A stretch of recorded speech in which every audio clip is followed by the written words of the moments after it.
भारत के श्रीलंका दौरे के लिए टीम इंडिया का ऐलान कर दिया गया है। 3 T20 मैच हैं, 3 वनडे मैचेस हैं। उसके जो अनाउंसमेंट था उसको लेकर चर्चा बहुत दिन से चल रही थी। कई मीटिंगों का दौर चला है। 2 से 3 दिन डिले होने के बाद फाइनली अनाउंस कर दिया गया टीम इंडिया T20 के लिए और वनडे के लिए। इंटरेस्टिंग यहाँ पर यह कि T20 के लिए जैसा हमने पहले ही बताया था आपको अपने लाइव सेशन में कि सूर्य कुमार यादव कप्तान होने वाले हैं, वही यहाँ पर निकल कर आए हैं। सूर्य कुमार यादव को T20 कप्तानी दे दी गई है। इंटरेस्टिंग यहाँ पर यह रहा है, मेरे साथ मेरे सहयोगी अमृत हैं, कि शुभमन गिल जैसा हमने चर्चा किया था कि वाइस कैप्टन हो सकते हैं। इंटरेस्टिंग है कि T20 के साथ वनडे में भी शुभमन गिल वाइस कैप्टन हो गए हैं। तो शुभमन गिल पर इन्वेस्ट कर रहा है भारतीय क्रिकेट। ये ना उत्कर्ष एक तीर से 3 शिकार है। अब देखो कैसे है।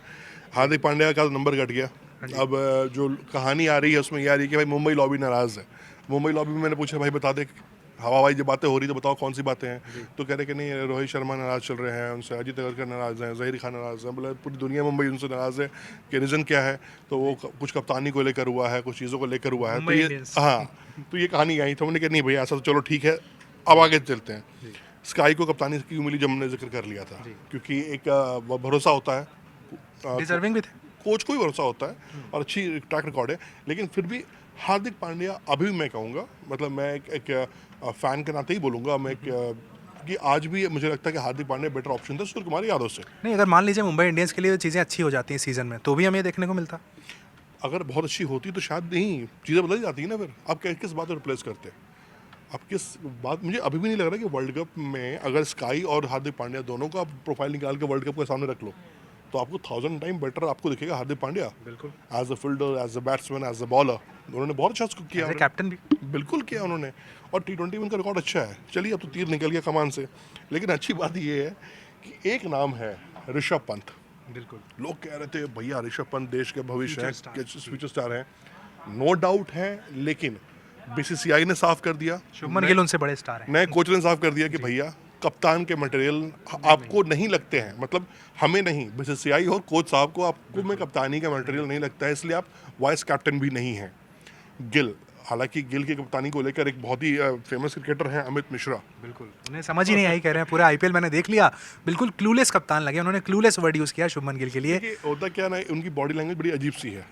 अमित मिश्रा की शुभमन गिल की? नहीं नहीं, गिल की बात नहीं कर रहा। अगर आप गिल से कुछ बोलो ना कि गिल, जैसे सपोजर मैंने बोला कि गिल भाई 2 मिनट बात करना है, चलो, मतलब वो एक एनर्जी जो होती है ना उनकी स्टाइल में वो नहीं है। लेकिन बहुत काम खिलाड़ी लेजी एलिगेंस रोहित शर्मा वाली। हाँ, लेकिन बहुत काम खिलाड़ी हैं, चीज़ों को समझते हैं ज़्यादा है। देखिए टाइम मिलेगा, धीरे धीरे आप ढलते हो। और कई बार चीज़ें जब आप इंटरनेशनल लेवल पे खेलते हो ना तो चीज़ें अपने अकॉर्डिंग बदल जाती हैं, तो ये बदलेंगी।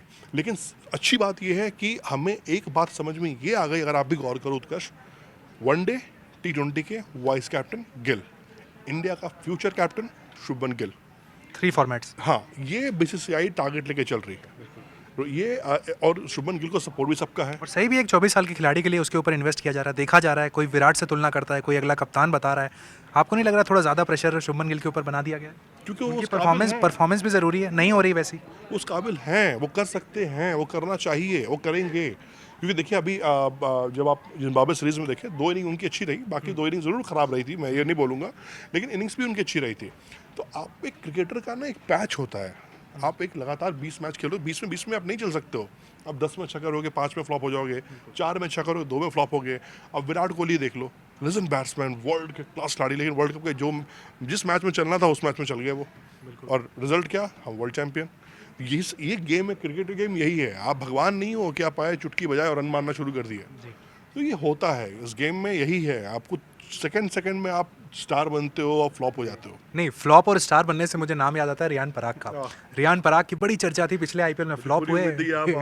पिछले आईपीएल में फ्लॉप थे, इस आईपीएल में हिट हुए। टीम इंडिया से कॉल आ गया, जिम्बाब्वे चले गए खेलने के लिए। वहाँ पे ज़्यादा मौके मिले नहीं, शुरुआत के 3 मैच मिले, फिर आप कुछ खास कर नहीं पाए, लेकिन उसके बावजूद T20 में आपका नाम है।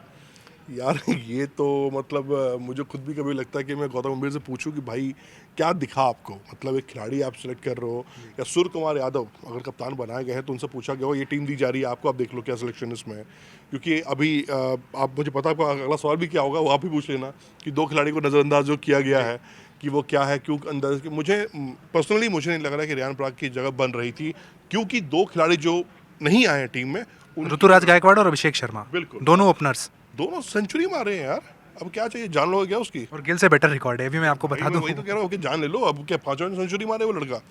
आपको उसको फर्स्ट डाउन मौका देना चाहिए था। अभिषेक शर्मा को जैसे रोहित शर्मा कहते हैं ना बार बार कि देखिए हमें पता है कि ओपनर्स को हम चेंज ऊपर सेकंड डाउन थर्ड डाउन कर सकते हैं, तो अभिषेक शर्मा का भी गेम ऐसा रहा आईपीएल में। आपके लिए अभिषेक शर्मा आज की तारीख में फर्स्ट सेकंड डाउन के लिए परफेक्ट प्लेस पे है। तो इंडिया का ट्रेविस हेड बता रहे हैं लोग, कह रहे हैं बिल्कुल है भाई आप 34 साल के आपके कप्तान हैं सूर्य कुमार यादव, ठीक है, आप उनसे उम्मीद कर रहे हो कि क्या वो 37 तक खेलते रहेंगे?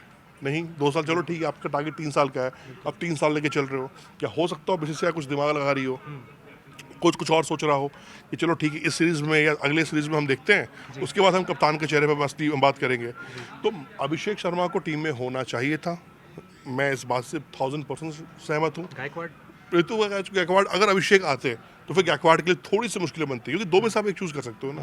हाँ, स्क्वाड में बैठाना तो आप ले लो, लेकिन प्लेइंग 11 ग्राउंड पे जो खिलाड़ी उतरे वो मैटर करता है। बट लेकिन अगर स्क्वाड को पूरे तरीके से समझा जाए तो यहाँ पर आप ओपनर्स की हम बात जरूर कर रहे हैं, लेकिन आपको पूरे लाइनअप में सिर्फ 2 ओपनर दिखते हैं, शुभमन और जायसवाल। तो हम ये मानकर चलेंगे 2026 के लिए प्लान है कि सिर्फ यही दोनों के साथ हम जाने वाले हैं, किसी और को नहीं देख रहे हैं? नहीं, ये मैं आपको बिल्कुल यही कहना चाहूँगा कि यहाँ पर अगर कोई खिलाड़ी इंजर्ड हुआ तो क्या कर लोगे आप? ठीक है, चलो ओडीआई में तो रोहित शर्मा बैठे हैं, लोकेश राहुल लिस्ट में अभी आए हुए हैं, वो भी टॉप में है, विराट कोहली बैठे हुए हैं जिन्होंने ओपन किया था पूरे वर्ल्ड कप में, तो ये तो मान के मैं चल सकता हूँ कि आपको कुछ थॉट प्रोसेस चल रहा है। लेकिन मैं ये कहूँगा कि T20 स्क्वाड के लिए मुझे ही भरोसा है कि इस श्रीलंका के लिए सिर्फ ये सोचा गया है कि जिस तरह के पीछे वहाँ पर है, एशिया कप में भी एक खिलाड़ी खेल चुके थे, मैं गिल की बात कर रहा हूँ, नॉट जसवाल। एशिया कप भी हमने कवर किया था, वहाँ देखा था कि अच्छी बैटिंग बल्लेबाजी उनकी रही थी, और लेफ्ट आर्म में ईशान किशन रहे थे वहाँ पर, जिसमें पंत नहीं थे वो भी अच्छा खेले थे, तो उनको लगा कि लेफ्टी राइटी कॉम्बिनेशन एक फ्यूचर कॉम्बिनेशन आपको बनाना होगा ना, तो इसके लिए मुझे लगता है जायसवाल और गिल परफेक्ट कॉम्बिनेशन हो सकते हैं आने वाले दिनों में। संजू सैमसन की बात कर लें, T20 स्क्वाड में मौका मिला है, वनडे से जरूर ड्रॉप हो गए, लेकिन T20 में इनको रखा गया है। लेकिन ऋषभ पंत के आने के बाद हम बार बार डिस्कशन कर रहे हैं कि विकेट कीपर्स के लिए बहुत मुश्किल हो गया सब कुछ। मुझे लगता है कि जो सूर्य कुमार यादव हैं वो बिल्कुल जाएंगे उनके साथ, ऋषभ पंत के साथ। संजू सैमसन मैं कहूँ ना कुछ मामलों में ना बेचारे वो अनलकी से रह जाते हैं, मौका ज़रूर मिलता है उनको है। और देखो लास्ट वनडे याद है सेंचुरी लगाई थी साउथ अफ्रीका में और वनडे से ड्रॉप हो गए। जिम्बाब्वे के खिलाफ देख लो ना, अब लास्ट मैच में अगर वो 50 नहीं बनाते तो हम वो मैच हम फंस गया होता, मैच हमारे सेलेक्ट नहीं होते। हाँ नहीं होते, लेकिन जो हुए। लेकिन अब यही बात है ना कि कप्तान और कोच क्या चाह रहा है, किस तरह की पिच है, किस तरह का गेम देखना चाह रहा है। क्योंकि अगर आप प्लेइंग 11 अगर आप उत्कर्ष देखो तो मुझे लगता नहीं कि प्लेइंग 11 वो जगह बना पाएंगे। अगर आप प्लेइंग 11 अगर मैं चलो काउंट भी कर लेते हैं, आप बताओ प्लेइंग 11 क्या हो सकता है प्लेइंग से? देखिए शुभमन और जायसवाल हमारे ओपनिंग करने वाले हैं, नंबर 3 पर हमें ऋषभ पंत या सूर्या में से कोई एक खुद दिखेगा वहाँ पर। उसके बाद हमें रिंकू सिंह नजर आ सकते हैं, नहीं हार्दिक पांड्या है ना, हार्दिक पांड्या है, उसके बाद रिंकू सिंह है, शिवम दुबे भी हैं वहाँ पर, अक्षर पटेल भी हैं, अक्षर पटेल को मौका दोगे आप? वॉशिंगटन सुंदर को भी आप अपने साथ बॉलर भी तो काउंट कर लो भाई। जी रखना चाहेंगे। इसके बाद आपके पास अर्शदीप हैं, सिराज हैं, जो कि आपके लिए जी दोनों खेलने वाले हैं, रवि बिश्नोई या फिर खलील अहमद। मुझे लगता है कि बिश्नोई जिस तरह की परफॉर्मेंस रही है, जिस तरह से आर्म स्विंग डालते हैं ना वो डेंजर हो सकते हैं श्रीलंका खिलाड़ियों के लिए। और क्योंकि अभी बहुत ज़्यादा वो ओपन नहीं हुए हैं और जो परफॉर्मेंस उनका रहा जिम्बाब्वे में भी वो काबिल तारीफ है, तो मुझे लगता है कि अक्षर पटेल, बिश्नोई, फिर 2 स्पिनर, क्योंकि हार्दिक पांड्या आप कह सकते हैं कि ऑलराउंडर भी हैं, शिवम दुबे भी आपको उसमें। हार्दिक शिवम में कोई एक को देखेंगे आप? किसमें? हार्दिक और शिवम में, या दोनों ही खेलेंगे? नहीं, दोनों खेलेंगे। शिवम भी ऑलराउंडर है ना, शिवम आपके बीच में 2 ओवर निकाल सकते हैं डेथ ओवर में। बट कैप्टन उन्हें देता नहीं बॉलिंग, प्रॉब्लम ये है। इतना कन्विंस रोहित शर्मा तो नहीं थी, अब सूर्या का देखते हैं। नहीं देखिए सूर्या को पता है, टैलेंट सबका सूर्या को पता। सूर्या में एक अच्छी बात जरूर है, वो दिलेर खिलाड़ी है, क्योंकि खेला उन्होंने ऐसा है ना, चीज़ें जो उनको मिली है ना वो बहुत स्ट्रगल और नसीब से नहीं मिली है उनको, है तो उनको पता है। और अच्छी बात सूर्या में क्योंकि कप्तानी कर चुके हैं टीम इंडिया की, तो उनको भरोसा है अपने खिलाड़ियों पर। और एक कप्तान जब तक ग्राउंड पे भरोसा नहीं दिखाएगा ना तो कप्तानी नहीं कर सकता फिर वो। वनडे टीम की बात कर लेते हैं, तो T20 टीम की बात हुई। वनडे टीम में सबसे स्ट्रेंज आपको क्या लगा? सबसे पहले जब आपने टीम देखी तो आपको देखकर क्या ताज्जुब लगा वनडे टीम में? यार लोकेश राहुल राहुल राहुल, संजू सैमसन, ऋषभ पंत। नहीं, मुझे सबसे ताज्जुब लगा रविंद्र जडेजा कहाँ है। वनडे टीम से रविंद्र जडेजा का ना होना, ना ये बताया गया कि ड्रॉप किए गए, ना ये बताया गया कि रेस्ट दिया गया। सीनियर खिलाड़ी के नाम पे रोहित को बुला लिया आपने, विराट को। जडेजा का क्या हुआ है यहाँ पर, ये समझना मुश्किल लग रहा है मुझे। जडेजा भाई मुझे लगता है कि शायद वो उनको एक इंडिकेशन समझ में आ गया कि बीसीसीआई जो अब जिस मोड में जा रही है ना, वो शायद जडेजा उस फेवर में नहीं हो। कई ऑप्शन आ गए उनके सामने भी, सुंदर हो गए, अक्षर पटेल हो गए, बहुत सारे और गंभीर साहब भी हैं, तो अब गंभीर बहुत सबको पता है कि बहुत ज़्यादा वो जो यंगस्टर्स को बहुत फेवर कर रहे हैं आजकल, क्यों चाह रहे हैं कि एक नई टीम बनाना, और जडेजा का भी एक एज हो गया है, तो मुझे लगता है कि शायद चयनकर्ताओं ने सोचा होगा कि चलो ठीक है, श्रीलंका मौके में कुछ नए चेहरों को, कुछ नए लोगों को मौका देते हैं, कुछ पुराने पे भरोसा दिखाते हैं, तो उसमें शायद जडेजा का नाम ना रहा हो, ये तो मैं क्लियर उस चीज़। राहुल की आपने बात की, केएल राहुल के यहाँ पर चर्चा चल रही थी, अगर रोहित शर्मा नहीं खेलेंगे तो राहुल कैप्टन हो जाएंगे टीम इंडिया के, लेकिन वाइस कैप्टन यहाँ पर गिल को बना के दिखा दिया गया है कि शायद वो जो राहुल द्रविड़ वाला कल्चर था कि हर सीरीज में नए कैप्टन आ रहे थे, वो खत्म हो गया है। अब एक परमानेंट वाइस कैप्टन रहने वाला है फैंस शायद। कह रहे हैं कि भैया कि द्रविड़ गए, राहुल गए। जी नहीं, तो शायद अब कप्तानी के सपने दूर हो गए, फिर चाहे राहुल की बात करें, पंत की बात करें। देखो, ये तो कप्तानी किस्मत की बात है यार। सूर्य कुमार यादव के बारे में कौन सोचा था, आप बताओ ना। ऋषभ पंत टीम में है, गिल टीम में है, हार्दिक पांड्या टीम में है, और फिर Surya Kumar Yadav out of box निकल कर आते हैं, कप्तानी करते हैं, जबकि कोई उनको कप्तानी का बहुत खास एक्सपीरियंस नहीं रहा है ना आईपीएल में। 7 मैच तो टीम के लिए किए हैं, वाइस कैप्टन थे केकेआर के लिए, तो ये भी आउट ऑफ बॉक्स आके कोच ने वो फैसला लिया कि नहीं भाई मुझे चाहिए इस पे। तो मुझे यही लग रहा है कि हाँ भैया, लेकिन मैच्योर खिलाड़ी हैं रोहित शर्मा, वो किस तरह से टीम हैंडल करते हैं, क्योंकि रोहित को पता है कि चैंपियंस ट्रॉफी या अगला वर्ल्ड कप उनका आखिरी है, तो संन्यास तो ले चुके T20 से, तो वो चैंपियंस ट्रॉफी मान के चल रहे कि 2 साल भी क्रिकेट उनका थैंक्स कर देंगे वो।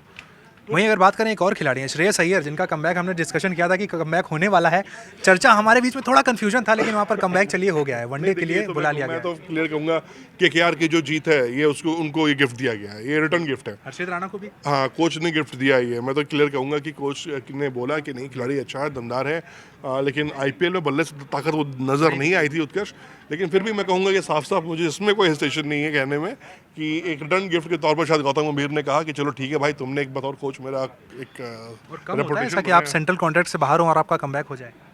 आउट ऑफ बॉक्स तो कह तो रहा हूँ मैं। अब ये तो मैं कहूँगा कि गौतम गंभीर ने गॉड गिफ्ट दिया उनको, अब इसके अलावा कुछ नहीं है। बनता था कमबैक। यार उससे पहले अब कहूँ ना कि मैं, वही बात होती है ना कि अब टीम में तो 17-18 चुन लो यार, लेकिन खिलाओगे तो 11 ही नहीं खिलाओगे, तो अब वो इस 11 में भी मुझे नहीं लगता नहीं कि श्रेयस अय्यर की जगह बन पा रही होगी। इंटरेस्टिंग है कि सूर्य कुमार यादव वनडे में नहीं है, तो उनका वनडे करियर भी हम मान के चलते हैं कि अब शायद खत्म है। हाँ, ये मान के चलिए, क्योंकि देखो अब बता 34 साल एज है आपका, आप 34 हो चुके हो, धीरे धीरे एज बढ़ेगी ही बढ़ेगी। और प्रूव नहीं कर पाया वनडे में खुद को। नहीं, वनडे में तो बहुत, देखो सूर्य कुमार यादव का जो बैटिंग स्टाइल है T20 के लिए परफेक्ट है, लेकिन अब जो आपको ओडीआई की जो टीम बनानी है, आपको देखो ध्यान रखना होगा कि आने वाले वर्ल्ड कप जो है ना, वो इंडिया में होने वाले हैं, तो आपको एक ऐसा कप्तान तैयार करना होगा, ऐसी टीम तैयार करनी होगी जो हर माहौल में खेल सके। उसके लिए अब अगर हमारे पास चैंपियंस ट्रॉफी है, टेस्ट चैंपियंस ट्रॉफी है, वो हमें जीतना है, क्योंकि हम लगातार 2 बार फाइनल में पहुंच के हार जा रहे हैं। रोहित के टारगेट में भी है वो कि भैया मुझे भी विदाई लेनी है, तो ये चैंपियनशिप ट्रॉफी का वो गदा जीत के जाना है, ठीक है। चैंपियंस ट्रॉफी भी है, वो भी जीत के जाना चाह रहा है, तो यानी टेस्ट भी जीतना है उन्हें और वनडे भी जीतना है। एक टीम ऐसी बनानी है उन्हें जब वो छोड़ के जाए तो ऐसा ना लगे कि एक बहुत बड़ा वैक्यूम क्रिएट हो गया है। एक परफेक्ट बैलेंस टीम मिले हमें, एक मैच्योर कप्तान मिले हमें, जिनके जाने के बाद ओडीआई में भी और टेस्ट में भी, तो ये चीज़ें रोहित शर्मा को करनी है, यानी अपने जाते जाते भी उन्हें कई चीज़ें टीम को दे के जानी है। और नंबर 4 बड़ी इंपॉर्टेंट पोजीशन हो जाती है वनडे की अगर बात की जाए, तो नंबर 4 के लिए मुझे यहाँ पर कई सारे विकल्प दिख रहे हैं। केएल राहुल नजर आते हैं नंबर 4 के लिए, श्रेयस अय्यर नजर आते हैं, ऋषभ पंत नजर आते हैं। देखिए, फिर डिपेंड करता है कीपिंग इससे आप करा रहे हो, और मुझे जहाँ तक इन्फॉर्मेशन है, जहाँ तक मैं जान रहा हूँ कि अगर ऋषभ पंत फिट है तो इंडिया के लिए बेस्ट टॉप कीपर है वो। ये तो मैं ओपनली कहूँगा कि हाँ, इंडिया का बेस्ट विकेट कीपर कोई है तो ऋषभ पंत है। राहुल एज ए बैट्समैन खेले। हाँ, तो फिर राहुल हमने देखा भी है, खेला भी है राहुल, लोकेश राहुल ने एज ए बैट्समैन खेला है, क्योंकि ऐसा हो नहीं सकता कि लोकेश राहुल आप विकेट कीपिंग करे और ऋषभ पंत आके बाउंड्री फील्डिंग करे, तो ये अमूमन देखने को मिला हमें है। और हमने देखा भी था जब ईशान किशन खेले थे तब भी राहुल विकेट कीपिंग करते थे और ईशान किशन फील्डिंग करते थे। तो यहाँ मुझे लगता है कि अगर ऋषभ पंत है तो ऋषभ पंत को जाना होगा, लेकिन उससे पहले ऋषभ पंत को T20 में रन बनाने होंगे, क्योंकि आपको पता है कि पीछे राहुल भाई बैठे हुए हैं। हाँ, एक बार यहाँ जगह गई तो फिर बहुत मुश्किल है। तो इंपॉर्टेंट हो जाता है ऋषभ पंत के लिए यहाँ पर रन बनाना। इसके अलावा हर्षित राणा, जैसे हमने बात की कि उन्हें भी एक तरीके से गिफ्ट मिला है, मेड इन इंडिया कॉल आया भाई। हर्षदीप को यहाँ पर हम देख रहे हैं कि ओडीआई और T20 दोनों में अब कंसीडर किया जाने लगा है, यानी एक गेंदबाज पे इन्वेस्ट किया जा रहा है। प्रूव किया ना उसने वर्ल्ड कप में, जिस तरह गेंदबाजी उन्होंने की है, Highest वो wicket taker। वापस आप देखो, चीज़ें मिलती हैं लेकिन उसको आपको अर्न करना पड़ता है ना, हासिल करनी पड़ती है। तो अर्शदीप की मेहनत है जो उसको यहाँ रखी हुई है, और ये बहुत लंबी रेस से घोड़ा खिलाड़ी है। और वनडे में भी रियान पराग है, बिल्कुल। दोनों ही फॉर्मेट में रियान पराग को पूरी तरीके से यानी मौके दिए जा रहे हैं। चलिए आप प्रूव कीजिए। अब दोनों कप्तानों से रियान पराग को रिक्वेस्ट करना होगा कि भैया मुझे ग्राउंड पे मौका दो, मैं यहाँ उस मौके पे चौका लगाता हूँ, तभी आपकी जगह बन पाएगी। अदरवाइज ऐसे कई नाम हमने देखते हैं, जब हम टीम डिस्कशन होता है, जब हम करते हैं, और कई सालों से हम करते आ रहे उत्कर्ष, कुछ नाम ऐसे आते हैं, 1-2 नाम जिस पे हम चर्चा करते हैं, सीरीज खत्म होती है, फिर कोई दूसरा 2 नाम आ जाता है, वो 2 नाम चले जाते हैं। बिल्कुल 15 में आते हैं लेकिन 11 में नहीं। हाँ, तो अगर आपको 11 में आना है ना, तो भैया रन बनाने पड़ेंगे। और कोई ऑप्शन है ही नहीं आपके पास। वो दिन लद गए हैं कि जब आप 2 मैच में 3 मैच 4 मैच फ्लॉप हो गए हैं, कोई कुछ बोलने वाला नहीं है, कोई कुछ करने वाला नहीं है। लेकिन अब तो भैया यहाँ खुद ही बीसीसीआई भी इस बात को लेकर बहुत स्ट्रिक्ट हो चुका है। मैं आपको रियली बता दूं कि बीसीसीआई ने साफ कह दिया उन खिलाड़ियों को कि अगर आप नेशनल नहीं खेल रहे हैं, इंटरनेशनल मैचेस नहीं खेल रहे हैं, आप जाइए डोमेस्टिक खेलिए, आप रणजी खेलिए, आप अपने ट्रॉफीज़ में पार्टिसिपेट कीजिए जो डोमेस्टिक ट्रॉफीज होती हैं। तो बीसीसीआई का मैसेज क्लियर है। अब वो दिन बीत गया कि ये ठीक है, वो सपोर्ट है, बैकअप है, आप खेल लोगे। बिल्कुल अब बिल्कुल बोलिए। वो समय जा चुका है। अब आपको परफॉर्म करना होगा टीम इंडिया में, अपनी जगह को आपको पूरी तरीके से सीमेंट करना है। रियान पराग के लिए बहुत बड़ा मौका है, वॉशिंगटन सुंदर के लिए बहुत बड़ा मौका है, हर्षित राणा वो खिलाड़ी हैं, इन सब के लिए बहुत बड़े मौके यहाँ पर दिए गए हैं कि अगर आप प्रूव करते हैं तो आप फ्यूचर की स्कीम्स में हो सकते हैं। देखना इंपॉर्टेंट यही होगा, जैसा हमारे सहयोगी अमृत ने कहा कि भाई प्लेइंग 11 में किसे मौका मिलता है वो बहुत ज़्यादा इंपॉर्टेंट हो जाता है। लेकिन जिसे भी मौका मिलता है अगर वो अपने आप को प्रूव कर देता है तो वो फ्यूचर की स्कीम्स में है, नहीं तो गौतम गंभीर बख्शने वाले नहीं है।